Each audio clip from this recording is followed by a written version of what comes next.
Hi മക്കളെ, learn ആൻഡിങ്ങിൻ്റെ ഇന്നത്തെ ക്ലാസ്സിലേക്ക് എല്ലാ പ്രേക്ഷകർക്കും സ്വാഗതം. ഇന്ന് നമ്മൾ പഠിക്കുന്നത് 10ാം ക്ലാസ്സിലെ മലയാളം കേരള പാഠാവലിയിലെ ഹൃദയോഗത്തിൻ്റെ ആശയമാണ്. ഒരിക്കൽ കൂടി എല്ലാവർക്കും ക്ലാസ്സിലേക്ക് സ്വാഗതം. ഹസ്തിനപുരിയിലെ രാജാവായ ദുഷ്യന്തൻ മൃഗയാ വിനോദത്തിനായി മാലിനി നദീതീരത്തുള്ള കണ്ണു ആശ്രമത്തിൽ എത്തുന്നു. കണ്ണ് മഹർഷി തൻ്റെ വളർത്തുമകളായ ശകുന്തളയുടെ വളർത്തുദോഷം പരിഹരിക്കുന്നതിനായി സോമതീർത്ഥത്തിലേക്ക് പോയിരുന്നു. ശകുന്തളയും തോഴിമാരും ചേർന്ന് ദുഷ്യന്തനെ അതിഥി മര്യാദാനുസരണം സൽക്കരിക്കുകയും ശകുന്തളയും ദുഷ്യന്തനും പ്രണയത്തിലാവുകയും ഗാന്ധർവ വിധിപ്രകാരം വിവാഹിതരാവുകയും ചെയ്യുന്നു. രാജ്യഭരണാർത്ഥം രാജധാനിയിലേക്ക് പോകേണ്ടി വന്നപ്പോൾ ദുഷ്യന്തൻ ഗർഭിണിയായ ശകുന്തളയ്ക്ക് മുദ്രമോതിരം നൽകി നാളുകൾക്കകം കൊട്ടാരത്തിൽ കൊണ്ടുപോകാമെന്ന് അറിയിച്ചു പോകുന്നു. മനോവിചാരത്തിലായിരുന്ന ശകുന്തള ആശ്രമത്തിൽ അതിഥിയായി എത്തിയ ക്ഷിപ്രകോപിയായ ദുർവാസാവിനെ കണ്ടില്ല. അതിഥി മര്യാദാപൂർവം സൽക്കരിക്കാത്തതിൽ ദുർവാസാവ് ശപിക്കുന്നു. ശകുന്തള ആരെയാണോ ഓർത്തുകൊണ്ടിരിക്കുന്നത് അയാൾ അവളെ മറന്നു പോകട്ടെ എന്ന്. ശാപവാക്കുകൾ കേട്ട് സഖിമാരായ അനസൂയയും പ്രിയംവദയും മഹർഷിയെ അനുനയിപ്പിച്ച് പരിഹാരം തേടുന്നു. ആരെയാണ് ഓർത്തിരുന്നു പോയത്? അയാളെ എന്തെങ്കിലും അടയാളം കാണിച്ചാൽ ശാപമോക്ഷം ലഭിക്കുമെന്ന് ദുർവാസാവ് പറഞ്ഞു. മുദ്രമോതിരം ശകുന്തളയുടെ കയ്യിൽ ഉണ്ടായതിനാൽ സഖിമാർ ആശ്വസിക്കുന്നു.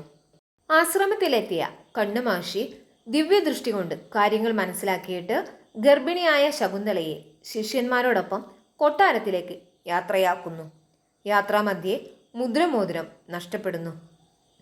കൊട്ടാരത്തിലെത്തിയ ശകുന്തളയെ ദുർവാസാവിൻ്റെ ശാപകാരണം ദുഷ്യന്തൻ തിരിച്ചറിഞ്ഞില്ല. ദുഷ്യന്തൻ അപമാനിച്ച് തിരിച്ചയച്ച ശകുന്തളയെ മാതാവായ മേനക അവിടെ എത്തി കൂട്ടിക്കൊണ്ടുപോയി. മാരീചാശ്രമത്തിൽ വെച്ച് ശകുന്തള സർവദമനനെ പ്രസവിച്ചു. ദേവാസുര യുദ്ധത്തിൽ വിജയിയായി ഇന്ദ്രതേരാളിയായ മാതലിയോടൊപ്പം ഭൂമിയിലേക്ക് വരുന്ന വേളയിൽ ദുഷ്യന്തൻ മാരീചാശ്രമത്തിലെത്തുന്നു. ബാലപ്രായമെത്തിയ സർവദമനനെ കാണുന്നു. സിംഹക്കുട്ടിയുടെ വായ പൊളിച്ച് പല്ല് എണ്ണി നോക്കുന്ന സർവദമനനെ അത്ഭുതത്തോടെ നോക്കി നിന്ന ദുഷ്യന്തൻ കുട്ടിയുടെ കയ്യിൽ കെട്ടിയിരുന്ന രക്ഷ അഴിഞ്ഞു വീണ് തറയിൽ കിടന്നത് എടുത്ത് കെട്ടിക്കൊടുക്കുന്നു. അവൻ്റെ മാതാപിതാക്കളോ അവനോ അല്ലാതെ തറയിൽ വീണ രക്ഷ എടുത്താൽ അത് സർപ്പമായി ആ രക്ഷ എടുത്തവനെ കടിക്കും. തൻ്റെ മകനെയും അതായത് സർവദമനെയും ശകുന്തളയെയും ദുഷ്യന്തൻ തിരിച്ചറിയുന്നു. തൻ്റെ കൈവശമുള്ള മുദ്രമോതിരം അതായത് ശകുന്തളയുടെ കയ്യിൽ നിന്ന് നഷ്ടപ്പെട്ട് തിരികെ കിട്ടിയത് ശകുന്തളയോട് അണിയാൻ ആവശ്യപ്പെടുന്നു.